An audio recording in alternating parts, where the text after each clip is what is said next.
Main thing is Iman believing. The practice keeps on coming slowly and steadily.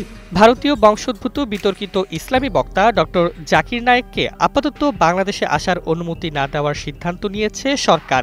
৪ November মঙ্গলবার সচিবালয়ে অনুষ্ঠিত আইন শৃঙ্খলা সংক্রান্ত কোর কমিটির সভায় এ সিদ্ধান্ত গৃহীত হয়। সভার সভাপতিত্ব করেন স্বরাষ্ট্র উপদেষ্টা অবসরপ্রাপ্ত লেফটেন্যান্ট জেনারেল মোহাম্মদ জাহাঙ্গীর আলম চৌধুরী।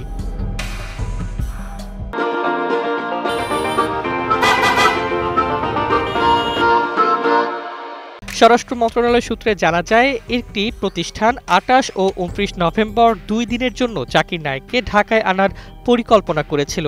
শুধু রাজধানী নয়, ঢাকার বাইরে কয়েকটি জেলায়ও তার ধর্মীয় আলোচনা অনুষ্ঠানের কথা ছিল।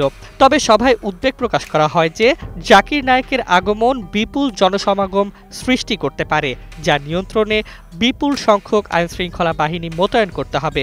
এমন পরিস্থিতি আসন্ন নির্বাচনের সময় সম্ভব নয়।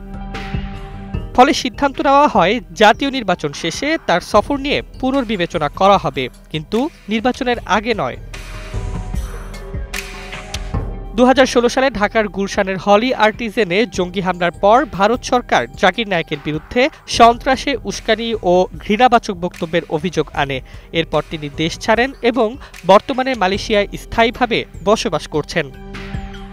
সম্প্রতি ভারতের পররাষ্ট্র মন্ত্রণালয়ের মুখপাত্র বলেন, জাকির নায়েক যদি বাংলাদেশে যান তবে তাকে ভারতীয় কর্তৃপক্ষের হাতে তুলে দেওয়া উচিত।